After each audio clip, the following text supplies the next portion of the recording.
Este programa, para los que no están familiarizados con él, es una colaboración que hacemos aquí Grupo Cáceres y su director Dan Cáceres y su servidor Miguel Ángel Arsique, y porque como ustedes saben suelo trabajar mes con mes con un grupo muy reducido de agentes en ayudarles a afinar, desarrollar, constituir, fortalecer sus habilidades empresariales. Habilidades empresariales, como ya lo hemos mencionado, como son la planeación, la estrategia de negocios, habilidades como son las finanzas, que ahorita vamos a platicar de un tema muy específico de ello, el desarrollo de su personal administrativo, echar a andar planes de mercadotecnia y ventas, pero ya de su marca, no de seguros. Y por último, la sistematización y sucesión de todos estos procesos que hacen que el negocio poco a poco, con calma, pero pueda funcionar algún día sin ti, para pasar a ser de emprendedor a empresario. Y hoy vamos a hablar, si les parece bien, con Dan, de uno de los temas que ya en el mes de octubre se ponen más álgidos, y es el manejo o el tema del presupuesto. Una gran cantidad de empresas de seguros incluso están justamente en estos días en sus juntas de presupuesto anual. Es tiempo de ver dos cosas: cómo vamos a cerrar el año.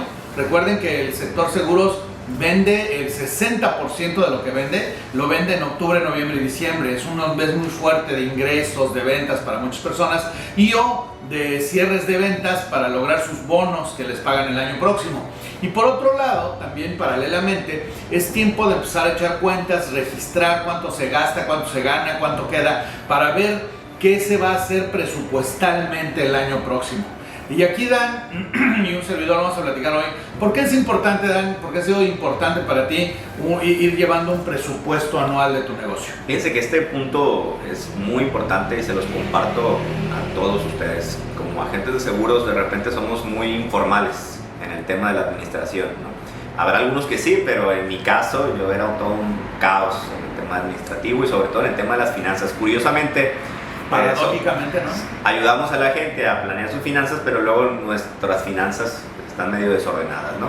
Claro. Ahora que hemos estado trabajando todo este año junto con Arsique, hemos cuadrado el flujo efectivo, hemos cuadrado los gastos y nos hemos percatado que no teníamos una planeación, que no hacíamos un presupuesto para planear contingencias que de repente pueden pasar. En este año, por ejemplo, me surgió una contingencia bastante grande que me generó un desequilibrio en mis finanzas. Han hecho varias, ¿no? O sea, una contingencia con algún asegurado, pero además se casó y fue papá. Ahora sí que este año me llovió.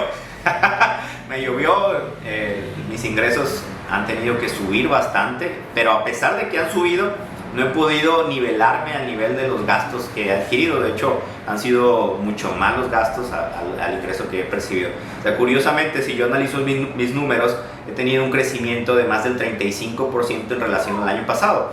Entonces, uno si lo viera desde esa perspectiva diría, oye, pues me está yendo muy bien, ¿no? Tengo mucho más dinero que el año pasado. Sí. Pero hay factores. ¿Cuánto fue la inflación de este año? A ese 35% hay que quitarle esa inflación. ¿Cuánto incrementaron mis costos de renta? ¿Cuánto incrementó mi costo de vida? Entonces, analizando todos esos factores, ese 35% de crecimiento no me es suficiente para el crecimiento de los gastos que tuve este año. Adicional, si a eso le sumo una contingencia bastante grande que tuve con un siniestro, entonces eso me ha generado un desequilibrio que no me ha podido nivelar en mis gastos. Pero justamente es ahí donde entra la importancia de una planificación, de un control de tus finanzas, para que puedas anteponerte ante esas circunstancias que pueden pasar, porque a todos nosotros nos pueden pasar problemas. Y estamos en el tema de la prevención, estamos en el tema de riesgos, entonces tenemos que tener un fondo por contingencias que nos puedan ayudar a protegernos ante ese tipo de situaciones. Yo sé que como agentes de seguros tenemos una póliza de RC ante errores u omisiones que nos pueden ayudar a respaldar ciertas situaciones, pero no en todos los casos opera o no es tan fácil hacer una reclamación, una petición sobre esta póliza. Para esto pues lleva un proceso largo y mientras tanto pues tú tienes que resolver esa situación, no puedes dejar que esto se postergue.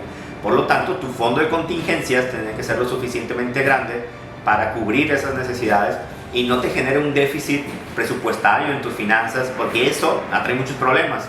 Empiezas a dejar de pagar, empiezas a generar más intereses en tus tarjetas de crédito y es una cadenita. O sea, el no pagar empieza una serie de problemas que empiezan a generarte una presión mental y eso también genera que no produzcas de la misma manera. Porque si bien es cierto, endeudarse es bueno, yo siempre he creído que endeudarse es como cuando vas al gimnasio y tú vas y levantas una pesa, y la única manera para generar la hipertrofia es levantar más peso. Entonces, en el tema de las finanzas, si lo hacemos equivalente, la única manera para generar más ingresos pues es buscar cómo endeudarte para que de alguna manera tú forces salir de tu zona de confort y crezcas tus ingresos. Obviamente una deuda buena, ¿no? Claro, o sea, aquí, porque aquí la maestra de las finanzas que nos está viendo, Alejandra Fernández, ahorita aquí con endeudarse es bueno, casi se tira al piso. Sí, o sea, no. Vamos a aclarar. Obviamente hay tipos de deuda, ¿no? Claro. O sea, una deuda, o sea, no necesariamente deuda controlada, exacto, deuda buena. pero inclusive hasta una deuda te puede catapultar a crecer. Porque de hecho, fíjate que ahorita que lo estamos platicando, Dan, el control financiero, punto número uno. Lo que hemos practicado y lo que practicamos con cada uno de nuestros asesorados es el control financiero. O sea, el principio, la herramienta, ¿no? Dan, que por cierto, quien la quiera aquí se la podemos mandar sin costo. Es un Excel que simplemente te ayuda a medir cuánto gasto, cuánto gano, cuánto me quedo. Entonces, este primer control es muy útil para un agente de seguros, para una promotoría de seguros, porque te da una dimensión de los ingresos, los gastos, y además algo muy importante, Dan, me gustaría mucho que le platicaras aquí a nuestros amigos. La gran mayoría de los agentes y promotores no hacen una diferencia entre sus gastos personales y sus gastos empresariales. Es decir, reciben comisiones, pagan sueldos, pagan esto, pagan lo otro, y luego se quedan con todo y todo lo consideran dinero suyo y no están acostumbrados a pagarse lo que dijéramos un sueldo o un ingreso fijo, y para considerar el resto utilidad o cuando hay que ponerle, esto te ha sido útil este año, ¿no, mi querido amigo? Sí, sin duda alguna. El tema, cuando uno inicia en esta profesión, pues inicia de repente con muchas dolencias en este aspecto, porque una cosa es el ingreso que genera tu persona moral, otra es el ingreso que genera tu persona física, y en ocasiones los mezclas. Sí. Y cuando pasa eso, pues generas un desequilibrio, porque hay gastos personales y hay gastos de la empresa, y cuando haces una fusión de los dos, pues llevas un descontrol, porque no sabes realmente cuánto estás gastando tú como persona, tú como agente seguro. Claro. O sea, aquí es bien importante que en tu análisis financiero realmente saques cuánto gastas para vivir, cuánto te cuesta vivir un mes. Exacto. Y haciendo eso te vas a dar muchas sorpresas. Y fíjense, haciendo un análisis del costo de las tarjetas de crédito y las tasas de interés y el interés que se paga y todo esto, pues salen muchas cosas a relucir, que dices, ¿sabes qué? Tan solo llevando un buen control de mis finanzas, eliminando ciertos gastos o pagándolos oportunamente, me puedo ahorrar hasta 10,000, 15,000 pesos que tienes extra, que a lo mejor ni te das cuenta, pero lo estás perdiendo, ¿no? Entonces, algo importante, Dan, no sé si lo queremos platicar para aquí con nuestros amigos que nos están viendo, es también el tema de no confundir las finanzas, o sea, el control de las entradas, salidas, proyectos, procesos, con el tema fiscal.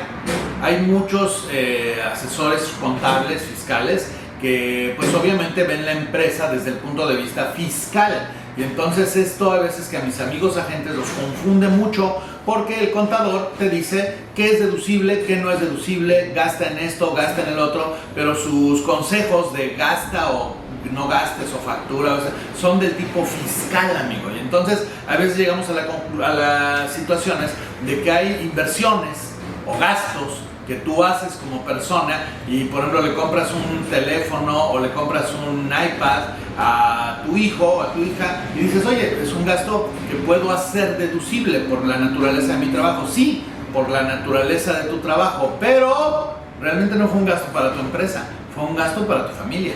Y entonces esa confusión que hay entre lo que es deducible y lo que no es deducible, a veces les hace cortocircuito a muchos de mis amigos en el manejo de y diferenciación de sus gastos personales y gastos empresariales. Sí, de hecho, yo les diría a todos, y es algo que me ha servido ahora que hemos estado trabajando en conjunto con Arcique, primeramente hacer una diferencia entre lo que gasta tu empresa y lo que gastas tú.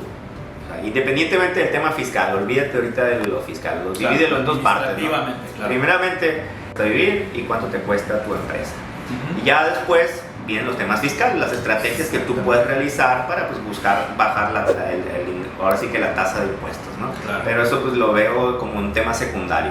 Sí, son vías diferentes. Y ahora, muchas personas me preguntan, Dan, cómo estructurar o cómo comenzar a hacer un presupuesto. Y normalmente en la vida real y diaria y cotidiana de un ser humano, de un emprendedor o de un empresario, lo primero que necesitas para llegar a hacer un presupuesto es el control financiero mensual. O sea, yo les digo a mis asesorados, primer año vamos a jugar a controlar financieramente tu dinero. ¿Cuánto gano? ¿Cuánto gasto? ¿Cuánto me queda? Y entonces cuando tú logras hacer eso durante un año, el segundo año, ya les digo, ahora vamos a jugar a comparar cuánto gastaste el año pasado o cuánto ganaste también contra lo que tú pretendes ganar y gastar el año que viene. Es un segundo paso. Ahora sí que el segundo año, que es lo que se comienza a hacer, es lo que pusiste en la columna real. Ahora lo copias, lo pegas en la presupuestal, en la parte que dice presupuesto, y comienzas a jugar primero a observar cómo gasté, en qué gasté desordenadamente, o en qué gasté como era una costumbre, ¿no? O incluso, como bien dice Dan, qué cosas en los gastos me sorprendieron, qué cosas no pude prever, y también en los ingresos. Habemos organizaciones que también de repente le ha pasado a muchos amigos, a mi misma empresa, de repente tienes tu presupuesto de ingresos, amarras tus planes con tus clientes y resulta que tus clientes tienen problemas y entonces no te pagan como te decían que te iban a pagar, y entonces se convierte en un juego de dominó. Entonces hay cosas que no controlas. O sea, eso es algo bien importante. Una empresa que hace un presupuesto, no se vayan con la finta de que es una empresa perfecta. Simple y sencillamente un presupuesto te ayuda, como dice un querido amigo al que aquí le mando un gran abrazo, Eduardo Walsh Barrios, mi asesor financiero integral. Dice Eduardo, los problemas de dinero se resuelven con dinero. Fíjate qué gran frase, ¿no, amigo? O sea, ¿cuántas veces no lo que dijiste hace un momento, cuando resulta que un cliente no te paga o tienes una eventualidad, por ejemplo, con un siniestro que tú tienes que afrontar o algo que no controlas? ¿Cuántas veces no te quedas sin dormir? Pierdes el hambre o excedes en el hambre, tienes angustia, te preocupas, te problemas, hasta te infartas. Y la verdad es que acuérdense siempre de esa frase, los problemas de dinero se resuelven con dinero. Para eso tienes, punto número 1, el control, punto número 2, seguros, punto número 3, créditos. Como decía aquí Dan, hay créditos que bien manejados, pues para eso sirve el crédito. Y es importante, como dentro de lo que decías de la deuda buena, hay cosas que son útiles comprarse a crédito por la extensión de los pagos, por supuesto, pero también para ir haciendo historial, ¿no? ¿Cuántas personas no, cuando necesitan dinero, qué crees? No les prestan. ¿Por qué? Porque no tienen historial de crédito. Sí, exacto. Y luego el tema de lo que comentaba la deuda buena es que vamos a pensar que si tú creces con tu propio ingreso, pues vas creciendo en función a un 30, 40% según el presupuesto que vas teniendo. Pero en cambio, cuando te apalancas con un crédito y ahora sí que lo proyectas en conjunto con tu presupuesto, ese dinero que pediste prestado te puede catapultar a crecer más todavía. O sea, si tú de manera natural con tu propio flujo efectivo estás creciendo un 20, un 30%, y al adquirir una deuda puedes crecer un 50, 60% y liquidar esa deuda, y obviamente vas a crecer mucho más rápido. Entonces, obviamente hay que saber cómo manejarlo, hay que saber qué deuda es buena, qué deuda es mala, y cómo pues a través de eso pues poderla aprovechar para crecer. Absoluto. Aquí saludamos a Checo Betanzos hasta Xochimilco. ¿Cómo estás, mi querido Checo? Saludos a Dani y Miguel, nos dice muchas gracias por escucharnos en esta tardecita, sobre todo para los que nos escuchan asíncronamente, los que nos escuchan y después nos ponen comentarios ya después de que terminó este evento, que como decíamos, como lo hacemos por gusto y por feeling, no tiene así como que siempre va a ser a tal hora, ahora lo cambiamos, pero siempre nos da gusto, y yo le agradezco mucho a Dan que nos ayude a compartir, porque como dice nuestro lema acá arriba, la diferencia entre las personas que hacen grandes cosas y las que no hacen nada es que las que hacen grandes cosas simplemente las hicieron. O sea, no es una gran maravilla, no es la octava maravilla. Hace rato comíamos aquí con Alejandra Fernández y una buena amiga, Tita González, aquí en Mazatlán, y en la comida decíamos que hay ocasiones, decíamos que los conocimientos siempre han estado ahí. O sea, el control financiero no es que te vaya a salvar el control que yo te mande, ni te va a salvar el tomar asesoría con un servidor. Lo que te vas a ordenar es tu propia convicción. Si es tu momento, va a ocurrir. Dice un buen dicho, el maestro llega cuando el alumno está preparado. ¿Lo habías escuchado? No, no lo había escuchado, pero me gusta. El maestro llega cuando el alumno está preparado. Nunca antes, nunca después. Entonces, hay ocasiones, no sé si te ha pasado, Dan, que hay ocasiones en que dices, hijo, esto me lo han dicho 10 veces. Sí. Y te va a pasar con tu hija. Porque los hijos somos así. Si no, bueno, tu hija apenas nació, las mías son adolescentes, pero nos pasa como hijos con nuestros padres. Seguramente tus padres alguna vez te dijeron, Dan, yo te dije que no tenías que hacer esto. Y hasta que no lo escuchaste de un tercero, ya lo aprendí con Miguel. Y tu papá sí. Es lo que yo siempre le dije. Te lo dije hace 10 años. Entonces, el aprendizaje depende mucho del nivel de conciencia. Hay además cosas en la vida que nos pasan. Hay personas, Dan, que les he entregado este control financiero y han roto récords en llevarlo. ¿Sabes cuál es el récord más grande de una persona, de un agente de seguros que le he dado un control financiero de estos hasta que lo hizo a cabo? Hasta que lo llevó a cabo y dijo, ya, ahora sí voy a registrar. 12 años. 12 años le tomó. 12 años me tomó con alguno de mis clientes, el que hace 12 años le di por primera vez, tomó una sesión diagnóstica, le di el control financiero, le dije, lleva tu control de gastos, ingresos, etc. Sí, Mike, y quién sabe qué, y pasaban los años, ¿no? Y es que tuve una convención muy importante y me tuve que ir a tal lugar, perdón, pero ahora sí lo voy a hacer. Y es que, ¿sabes qué? Siempre pasan cosas que le ponemos pretextos, ¿no? Cuando las cosas realmente son tan sencillas y es sentarnos, como dice el lema, es hacerlo. Porque pues tenemos las herramientas ahí, pero de nada nos sirve si no las implementamos, si no las llevamos a cabo. Fíjate qué interesante comentario nos hace mi tocayo Miguel Pulido. Dice, saludo, tema muy importante a tratar en la sociedad sobre educación financiera. Y todo va desde no incluir la educación dentro de las escuelas. No hay una materia en toda la carrera que diga cómo llevar tu negocio o cómo cobrar tus servicios. ¿Cuántas personas no salimos y dices, ¿cuánto cobro por una consulta? Pues ¿cuánto cobra el de enfrente? ¿Cuánto cobra el de acá? Ni idea, porque no te dan en la universidad una materia sobre cómo cobrar los servicios que estás estudiando. Entonces imagínate, salen arquitectos, médicos, contadores, lo que me digas, cualquier profesión, sin la conciencia de saber cuánto cobrar por sus servicios, amigo. Fíjate que pues es un tema, ¿no?, interesante, así como eso, pues también ahí nos enseñó de impuestos y demás, cosas tan importantes y básicas en el día a día, ¿no?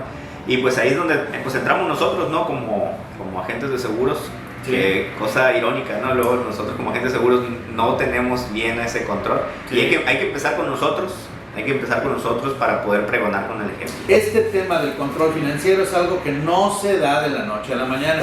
Hay que persistir, hasta que lo conviertas, como muchas otras cosas, en un hábito. Entonces, nos vemos en la próxima.